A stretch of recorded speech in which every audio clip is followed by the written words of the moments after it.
የኛ ሃይማኖት በስንዴ የገባ አይደለም። ግን የኛ ሃይማኖት በስንዴ እንዳልገባ በአንድ ነገር ማወቅ ትችላለህ። ልሳን ማለት ምን ማለት ነው? ልሳን ማለት ምን ማለት ነው? ልሳን ማለት ተናጋሪው የማያውቀው ቋንቋ።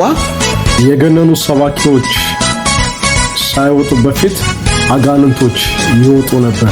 እኔ ድሮ እንደዚህ በጣም የገነኑ ጥቂት ሰባኪዎችና አገልጋዮች ሳይወጡ በፊት ግብጽ ያለችንን ብቻ ስንሰማ ኖረናል።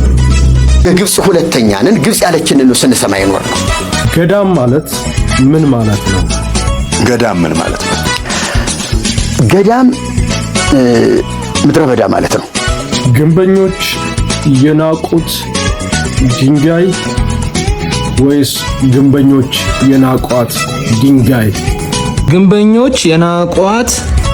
ሰላም ጤና ይስጥልን ክቡራትና ክቡራን ውድ ቤተሰቦቻችን፣ እንደገና እንደተለመደው በሌላ ቪዲዮ ተመልሰን ወደ እናንተ መጥተናል። እናንተ ያስተምራሉ ይጠቅማሉ ያላችሁን ቪዲዮዎች ቀንጨብጨብ አድርገን ይዘን ተመልሰናል። ለቮይስ ኦፍ ግሬስ ቻናል አዲስ የሆናችሁ ሰብስክራይብ በማድረግ ቤተሰብ ይሁኑ።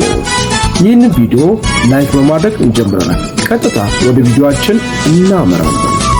ግን የኛ ሃይማኖት በስንዴ እንዳልገባ በአንድ ነገር ማወቅ ትችላለህ። ድፎ ዳቦ የሚበዛው የት ነው? ስምዖን ኩኩ እያለ ሲመጣ ኢየሱስ አየውና ስምህ ከዛሬ ጀምሮ ድንጋይ ነው አለው። እውነት ውሸት? ድንጋይ ነው ስምህ አለው። ኬፋ ማለት ድንጋይ። ከዛሬ ጀምሮ ኬፋ ነህ። ኬፋ ማለት ያው ድንጋይ ማለት። ምናልባት አንደኛ ክፍል አንተ ድንጋይ ብሎ የኮረኮመው ሰው ሊኖር ይችላል። ኢየሱስ ግን ድንጋይ ሲል አሪፍ ነው።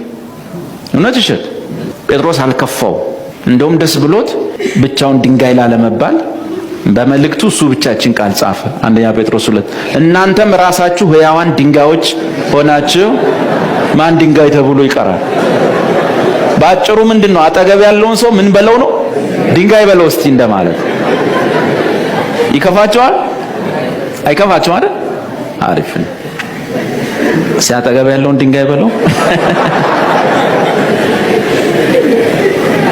ችግር የለውም። የኛ ራሱ ምን ተብሏል? ድንጋይ ተብሏል። የማዕዘኑ ራስ ድንጋይ ኢየሱስ ክርስቶስ አይደል? የኛ ራስ ድንጋይ ተብሏል። እስቲ አጠገብ ያለውን ድንጋይ ራስ በለው። አይ ቸርች ውስጥ ሁሉም ውጭ የሚሰርቡን ሁሉ በረከት ነው እኛ ጋር። እውነት ውሸት? እውነት ነው። ሀብቴን አባትየው በስንዴ የመጣ ሃይማኖት ውስጥ ገብተህ ሲሉት ልክ ነው አባቴ የኛ ሃይማኖት በስንዴ የመጣ ነው አለ። ምን ማለት ነው አሉት። ኢየሱስ የስንዴ ቅንጣት ነኝ ብሏል። አሪፍ አይደለም? ስድባችን ራሱ በረከት እኮ። ግን የኛ ሃይማኖት በስንዴ እንዳልገባ በአንድ ነገር ማወቅ ትችላለህ። ድፎ ዳቦ የሚበዛው የት ነው? ትልቁ ቁም ነገሩ እምነት ከምንም ጋር ከምድራዊ ቁስ ጋር የሚያያዝ ሳይሆን ክርስቶስ የመጣበት ዓላማ ትልቁ የሰው ልጅ ከእግዚአብሔር ጋር ለማስታረቅ ነው። የጠፋውን ሰው ለመፈለግ ነው የመጣውና እኛ ሀገር ላይ የተለመደው አንዱ ነገር ምንድነው? የፕሮቴስታንት እምነት ከስንዴ ጋር የመጣ ነው፣ ከውጭ የገባ ነው ተብሎ ስለሚታሰብ ሁሉ ነገር የሚያያዘው ከእርዳታ ጋር ነው። ተጽፎልን የተሰጠ እውነተኛ የእግዚአብሔር ቃል እያለን ለምን ግራ መጋባት ያስፈልገናል? ስለዚህ እውነተኛው የህይወት ምንጭ ያለው የቱ ጋር ነው? ሁላችንን የሚያስማማን መጽሐፍ ቅዱስን መሰረት ያደረጉ የእምነት ተቋማት በሙሉ አንድ የሚያስማማን አንድ ነገር አለ። ክርስቶስ ኢየሱስ የመጣው የሰው ልጅ ለማዳን ነው፣ የጠፋው ለመፈለግ ነው። የሰውና የእግዚአብሔር የፈረሰው ንብረት እንደገና ለመስራት ነውና ተጋርዶ የነበረውን መጋረጃ ለመቅደድ ነው። ስለዚህ እምነት ከእርዳታ ጋር የሚያያዝ ጉዳይ ሳይሆን ከህይወት ጋር የተያያዘ ዘላለማዊ ነው። ስለዚህ እርሱ የሚያምን የዘላለም ህይወት እንዲኖረው ነው። ስለዚህ በማመናችን የዘላለም ህይወትን ለማግኘት ነው ክርስቶስ ኢየሱስ ለዓለም የመጣው ከድንግል ማርያም የተወለደው። ቀጣይ ቪዲዮ አይተን እንመለሳለን ቤተሰቦቻችን። ልሳን ማለት ምን ማለት ነው? ልሳን ማለት ተናጋሪው የማያውቀው ቋንቋ ይናገራል። ተናጋሪው የማያውቀው አድማጭ ሊያውቀው ይችላል። ኦኬ አድማጭ ሊያውቀው ይችላል፣ ላያውቀውም ይችላል። ግን አድማጭ ሊያውቀው ይችላል። ሐዋርያት ሥራ ምዕራፍ 2 ላይ ለምሳሌ አድማጮቹ ያውቁ ነበር። ከሊቢያ ከጳንጦስ ከአረቢያ ከምና ይሄዱ ስለሆነ አረብኛ ምናምን ታዲያ እንዴት አይነት አስደናቂ! እነኚህ ሰዎች ያልተማሩ ሰዎች አይደለም እንዴ? ድንቅ ለምንድን ያደርገው? ተናጋሪዎቹ አያውቁትም። ተናጋሪዎቹ የገሊላ ሰዎች ናቸው። ተናጋሪው በማያውቀው ቋንቋ ያናገረዋል። አንዳንድ ጊዜ በአካባቢ ያለ ሰው የሚያውቀው ቋንቋ ሲሆን ኢቫንጀሊስቲክ ይሆናል። በቤተ ክርስቲያን መካከል ሲነገርና ሲተረጎም ኤዲፋይንግ ይሆናል። ብቻውን ሲነገር ደግሞ ሰውየውን አናጭ ይሆናል። እኮ ነው ልሳን ማለት ነው። ተናጋሪው በማያውቀው ቋንቋ እንዲጸልይ ያደርገዋል መንፈስ ቅዱስ። ሚስጥር አለው። ምን አይነት ሚስጥር? በግሉ ሲጸልየው ራሱን ያንጽበታል። ሚስጥርን ለእግዚአብሔር ይናገራል። ኦር የማያውቀውን ግን እግዚአብሔር የሚያውቀውን ይጸልያል። ጸሎቴ 3 ሆና በ3 ደቂቃ ታልቃለች። አንዳንድ ጊዜ 3 ጸሎቶች አሉኝ በሳምንት የምጸልይባቸው። ቁጭ ስትል ልቅ ይላል። ከዛ ለምታረገው ግራ ይገባል። ከዛ ቸርች ሰው ሲናገር ሰምተሃል፣ 1 ሰዓት ተንበርክኮ እንደሚጸልይ። ታዲያ ከእንትና እንዴት አንሳለህ ብል ተንበርክካ። ይሄ እኮ ዚስ ነው ፕሬየር። እኔ የማውቀው አለቀ። ኒድ አለቀ ግን አይደለም። ኒድ አለቀ አይደለም። አለ ደግሞ ሌላ የሚጸለይበት ግን ማላውቀው። በግላችን በልሳናትና በመንፈስ ቅዱስ ነጅነት ስንጸልይ እነሱን ያስጸልየናል። that's what it means። ያስጸልየናል። የእግዚአብሔርን ሐሳብ ያስጸልየናል። ሚስጥርኛ ማናውቀውን ያስጸልየናል። ራሳችንን እንድናንጽ ያስጸልየናል። ማናውቀው ቋንቋ ማለት ነው። it's a blessing. it's a wonderful blessing። በልሳን መጸለይ it's a wonderful blessing። ሐዋርያት ሥራ ምዕራፍ 2 በልሳን ተናገሩ። ሐዋርያት ሥራ ምዕራፍ 8 we're not sure we're not sure ብላችሁ ያዙት። ግን ማሙሻ ግን ሲጠረጥር ብላችሁ መጻፍ ትችላላችሁ። ማሙሻ ግን ሲጠረጥር ሲሞን ያወቀው ሜቢ እነኚህ ሰዎች በልሳን ተናገሩ ብዬ እጠረጥራለሁ። that's fine። ሐዋርያት ሥራ ምዕራፍ 10 በልሳናት ተናገሩ። ሐዋርያት ሥራ ምዕራፍ 19 በልሳናት ተናገሩ፣ ትንቢትም ተናገሩ። የመንፈስ ቅዱስ የመሞላት ኢኒሻል ኤቪደንስ ሆኖ በልሳናት በሌላ ቋንቋ ይናገራሉ ሰዎች። የጥንቶቹ መሞላታቸውን ያወቁት በዚህ ነው። መንፈስ ቅዱስ የሞላባቸውንም እንለያሉ። ለምሳሌ ሐዋርያት ሥራ ምዕራፍ 6 እንዴት የለዩአቸው ይመስሏቸዋል?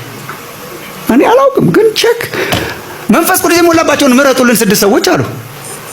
መንፈስ ቅዱስ የተሞሉ ሰዎች ያስታውቃሉ ማለት ነው። ማይ ፍሬንድስ፣ መንፈስ ቅዱስ የተሞሉ ሰዎች ያን ጊዜ ያስታውቃሉ ማለት እስጢፋኖስ እንትና ተነስ አሉ። እንዴት አወቁ?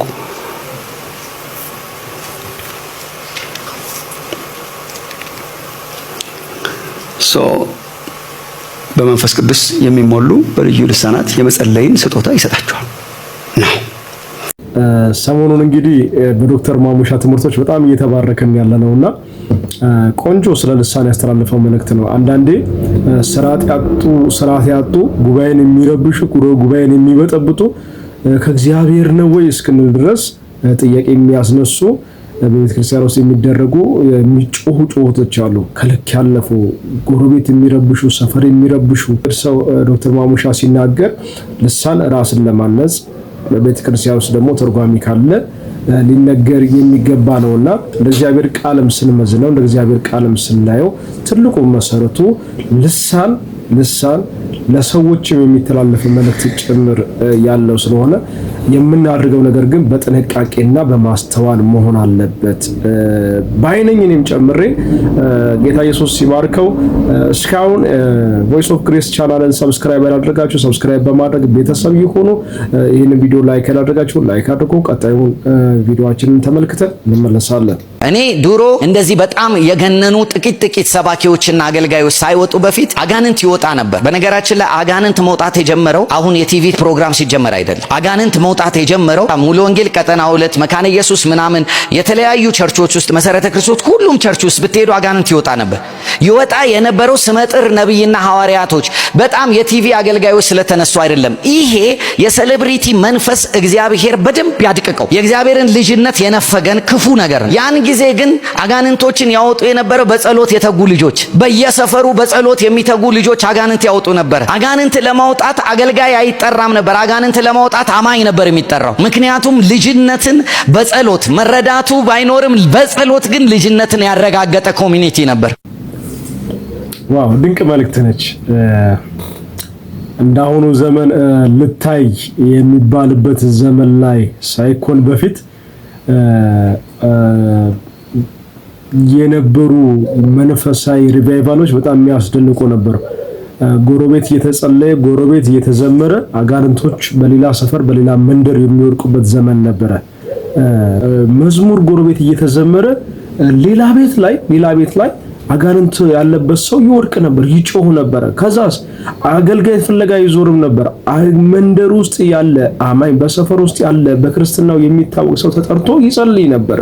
በዚህ ልክ ነበር። አሁን ግን አጋንንት ሲወጣ እንደ ብርቅ ነገር ተቆጥሮ በአደባባይ በቲቪ በስክሪን ቀርቦልን ማስታወቂያ እየተሰራበት ነው ያለው። በጣም ማስታወቂያ እየተሰራበት ነው ያለውና ራሳችን እንድንታይ እኛ እንድንታወቅበት ነውና እግዚአብሔር ከዚህ ይጠብቀን። ድንቅ መልእክት ነው። ጌታ ኢየሱስ ሲባርከው። ቀጣይ ቪዲዮ ተመልክተን እንመለሳለን። ግብጽ ሁለተኛ ነን። ግብጽ ያለችንን ነው ስንሰማ ይኖር ነው።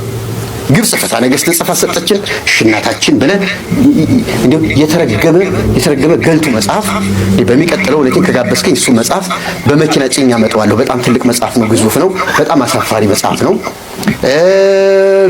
የታምራትና የገድላት ማዕተም በዓላት እንደዚህ ከበሩ ብላ 33 በዓላት እንድናከብር እና አባ ማቴዎስ እና አባ ሚካኤል የተባሉ የግብጽ ጳጳሳት መጥተው አውገዝነ ወአሰርነ በማይሰር ዘይት ፈታ በማይፈታ በጽኑ ግዝት ገዝተናል የእመቤታችንን 33 በዓላት የማያከብር ብለው ቅዳሜና እሑድን ሁሉ እንድናከብር አድርገው በእነዚህ ቀናቶች ምንም አይነት እንቅስቃሴ እንዳናደርግ አስረው ተብትበው ያስቀመጡን አንድ ወንጌል እንኳን ሳይሰብኩን የኖሩና ጥገኛ አድርገውን የነበሩ ግብጾች ናቸው። ያ ሁሉ አይገባንም። እኛ እሺ እያልን መሬት የረገጡትን ትቢያ እየላስን በረከታቸው ይደርሰን እያልን እነሱን ስንማጸን ስንንከባከብ ነው። ሲቀሩብን ሲዘገዩብን እንኳን ስንትና ስንት አይነት ገጸ በረከት ይዘን እየተማጸን ነው እነሱን ደጅ ስንጠና ይኖር ነው። እና አፄ ኃይለ ሥላሴ ናቸው አንፈልጋችሁም በቃን የእናንተ ነገር ብለው እርምጃ ወስደው እናንተም ቢካላችሁ ከሌሎች ጎረቤት ሀገሮች በእምነት ከሚመሳሰሉ ሀገሮች ጋር ክህነቱን እናመጣዋለን ብለው አስፈራርተው እንግዲያስ እሺ ብለው በቃ ግብጾች ፈሩ። አይ ይሄን መለያየት በዚህ መንፈስ አይሆንም፣ አምፀዋል፣ እንግዲህ ከእጃችን ሊያመልጡ ነው፣ እንደወደዱ እናደርግላቸው ብለው ተስማምተው እና አቡነ ይወሳብ 5 ጳጳሳት ሹመው ሰጡ። 5 ጳጳሳት መካከል አቡነ ባስልዮስን የመጀመሪያ ኢትዮጵያዊ ፓትርያርክ አድርጋ ሾመች። ግብጽ ምን ያልሰጠችን የቤት ስራ አለ። ግብጽ ብዙ ነገር የኢትዮጵያ ሕዝብ ከስራ ተገሎ ረሃብተኛ ጡረተኛ እንዲሆን የውጭ እጅ ጠባቂ እንዲሆን ያልሰጠችን በዓል ምን አለ?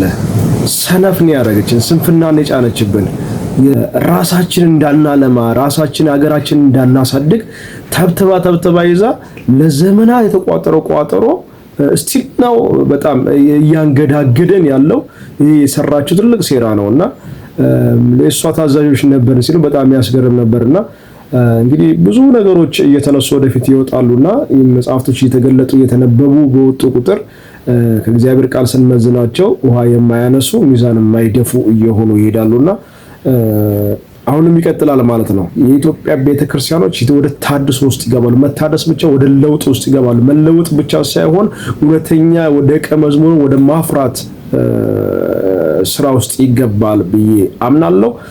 እስቲ ደግሞ ቀጣይ ቪዲዮ አይተን እንመለሳለን። ቮይስ ኦፍ ግሬስ ቻናላችንን እስካሁን ሰብስክራይብ ያላደረጋችሁ ሰብስክራይብ በማድረግ ቤተሰቡ ነው አብሮነታችሁን ከኛ ጋር አድርጉ። ይህንን ቪዲዮ እንመለከትና እንመለሳለን። ገዳም ምን ማለት ነው?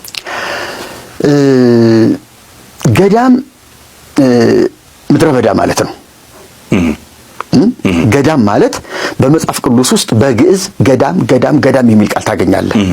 ለምሳሌ መርሁሙ በገዳም 40 መዓልት ወ40 ሌሊት እስራኤላውያንን 40 ቀንና 40 ሌሊት በገዳም መራቸው ሲል አሁን ገዳም ሲባል አሁን ህዝቡ እንደሚረዳው መነኮሳት ተሰብስበው የሚኖሩበት የተከለለ ቦታ አድርጎ ነው ሰው በቀጥታ ገዳም ብሎ ሲጠራ የሚረዳው። ግን ገዳም ማለት ምድረ በዳ ነው። ለምሳሌ ወሰዶ መንፈስ ገዳም ለእግዚእ ኢየሱስ የዮሐንስ የማቴዎስ ምዕራፍ 4 ላይ ቁጥር 1 መንፈስ ወደ ምድረ በዳ ኢየሱስን ወሰደው ነው የሚለው። እንዳ ገዳም ወሰደው የሚለውን ቃል የሰሙና ሰዎች ገዳምን ባርኮ የሰጠን እሱን ቆመታለው በኋላ ጌታችን ኢየሱስ ክርስቶስ ከቆመ ሳይቀመጥ ከዘረጋ ሳያጥፍ 40 ቀን 40 ሌሊት የጾመው የጸለየው በገዳመ ቆሮንቶስ እንደሆነ ቅድስት ቤተክርስቲያን ታስተምራለች። ልክ ነኝ? ትክክል። ግን ገዳመ ቆሮንቶስ ማለት ምድረ በዳ ነው እንጂ ገዳም የመነኮሳት መኖሪያ ገዳም አይደለም። ወይም ደግሞ እንዲህ አይነት ኑሩ ለጽድቃችሁ እንዲህ አይነት ገዳም ይሁን ጀምር ባርክ የሰጠኋችሁ ለማለት አይደለም ኢየሱስ በዚያ የገባው። ኢየሱስ ተጠመቀ፣ መንፈስ ወሰደውና በምድረ በዳ በዲያብሎስ እየተፈተነ በዚያ 40 ቀን 40 ሌሊት ጾመ። ጾሙን ሲጨርስ ደግሞ ለአገልግሎት ወጣ ነው የሚለው። በሆነ በተከለለ አጥር ውስጥ መቀመጥ እንዳልሆነ የምድረ በዳ ጉዞ እንደሆነ ወይም ምድረ በዳ የሚለውን ሐሳብ ከመግለጽ አንፃር እንጂ ለጽድቅ እንዳልሆነ አባታችን እየነገሩን ነውና ስለ ገዳም እያነሱ ያሉበት መንገድ ደስ የሚል ነውና እንግዲህ ለጽድቅ የሚሆን ኖሮ የክርስቶስ መምጣት ባላስፈለገ ነበር። የክርስቶስ ከድንግል ማርያም መወለድ ባላስፈለገ ነበር። ክብሩን ጥሎ የሰው ስጋ ባለበሰ ነበር። የባሪያም መልክ ባልያዘ ነበር። ብዙ ጊዜ ኢየሱስን ስናይ ይጸልይ ነበር። ወደ ተራራ እየወጣ ይጸልይ ነበር። ወደ ምድረ በዳ ብቻ ለሚሄድ ወደ ተራሮችም እየወጣ ይጸልይ ነበር። የመጨረሻውም ከስቅላቱ በፊት ተላልፎ ከመሰጠቱ በፊት የነበረውን አገልግሎቱ ማቴዎስ ምዕራፍ 26ን ስናይ በጌቴሰማኒ እንደጸለየ እናያለንና እንግዲህ ጸሎትን ለማስተማር ሲፈልግ የሄደበት ርቀት ነው እንጂ ተከልሎ የሆነ አጥር ውስጥ ተቀምጦ ለመቀመጥ የተደረገ ለጽድቅ የተደረገ ከለላ ወይም የተሰጠ ስም አይደለም። ስለዚህ ገዳም ማለት ምድረ በዳ የሚለው ሐሳብ እንደሚይዝ እሱም በጣም አጠንክሮ መገንዘብ አስፈላጊ ነውና ወደ ቤተሰቦቻችን እስቲ በመጨረሻ ደግሞ እቺን ጥሪ ያለች አንድ ቪዲዮ ተመልክተን እንመለሳለን። የድንግል ማርያም ልጅ የሚለው ወንድማችን ዝም ብለህ አታውራ አሳየን ተብያለሁ። እኔም በጣም ደስተኛ ነኝ። አሳያለሁ። ጠጋ አድርግልኝ ቪዲዮ ነው። ግንበኞች የናቋት ድንጋይ እርሷ የማዕዘን ራስ ሆነች ይላል። ስክሪንሾት ማንሳት ትችላላችሁ። ግንበኞች የናቋት ድንጋይ እርሷ የማዕዘን ራስ ሆነች። ትክክለኛው መጽሐፍ ግን እንደምታዩት ግንበኞች የናቁት ድንጋይ እርሱ የማዕዘን ራስ ሆነ ይላል። እና ምን እላችሁ ፈልጌ ነው፣ መጽሐፍ ቅዱስ በዚህ ልክ አይበረዝም። መጽሐፍ ቅዱስ ማለት በመንፈስ ቅዱስ መሪነት የተጻፈ ትክክለኛና ከስህተት የጸዳ እንደዚህ ትክክል ተደርጎ ያልተቀያየረ የጸዳ የእግዚአብሔር ቃል መሆኑን አምናለሁ። እንደዚህ የናቋት ሳይሆን የሚለው የናቁት የሚል ትክክለኛና ከስተት የጸዳ መሆኑን አምናለሁ። ከዚህ በፊት በነበረን ቪዲዮ ላይ ስለ መጽሐፍ ቅዱስ ስህተት አንድ እህታችን ያነሳቸውን እሱንም አንስተን ነበር። አሁንም ደግሞ ወንድማችን እንግዲህ ለተነሳውለት ጥያቄ ብዙ ቦታዎችን ማንሳት እንችላለን። ነገር ግን ወንድማችን ያነሳውን ሐሳብ እንመልከትና መጽሐፉ ቃል በቃል የሚሆነው ግንበኞች የናቁት ድንጋይ እርሱ የማዕዘን ራስ ሆነ ነው የሚለው እንጂ ግንበኞች የናቋት ድንጋይ እርሷ የማዕዘን ራስ ሆነች አይደለም። የተጻፈው ስለ ክርስቶስ ስለ መሲሁ ነውና ስለዚህ ይህንኑ ቃል ደግሞ ኢየሱስ በምሳሌ ሲያነሳ እናያለንና መጽሐፍ ቅዱስ በዚህ ልክ መበረዝና ቃልን መለወጥ ለምን አስፈለገ? ለምንድን ነው? የራሳችን የምንፈልገው ዓላማ አለን ማለት ነው። ልናስፈጽመውና ልናደርገው የምንፈልገው የገዛ ዓላማ አለን። ይሄ መጽሐፍ እንዲህ በዚህ ልክ ሲበረዝና ቃሉ ሲቀየር ቤተክርስቲያን ምን እየሰራች ነው? አባቶች ምን እየሰሩ ነው? ለምንድን ነው ቃሉ መቀየር ያስፈልገው? ለምንድን ነው መጽሐፉ ቃሉ መበረዝ ያስፈልገው? በዚህ ልክ የሰው ልጅ በእግዚአብሔር ቃል ላይ የእግዚአብሔር ቃል ሰዎች በሚገባ እንዳያውቁትና የእግዚአብሔርን ቃል በመበረዝ ሰዎችን ከእውነተኛው ከእግዚአብሔር ቃል ከመንገዱ ከማውጣት አንፃር ካልሆነ በስተቀር ሌላ ዓላማ ያለው አይመስለኝም። ለምንድን ነው? ዓላማውስ ምንድን ነው? የቃሉ መቀየርስ ለምን አስፈለገ? ሐሳብ አስተያየታችሁን በኮሜንት ላይ አስቀምጡልን። ውድ ቤተሰቦቻችን እስከዚህ ቪዲዮ መጨረሻ ድረስ አብራችሁን ስለቆያችሁ ከልብ እናመሰግናለን። በቀጣይ በሌላ ቪዲዮ እስክንመለስ ድረስ መልካም ቆይታ ይሁንላችሁ። እግዚአብሔር ጸጋና ቸርነት ከእናንተ ጋር ይሁን።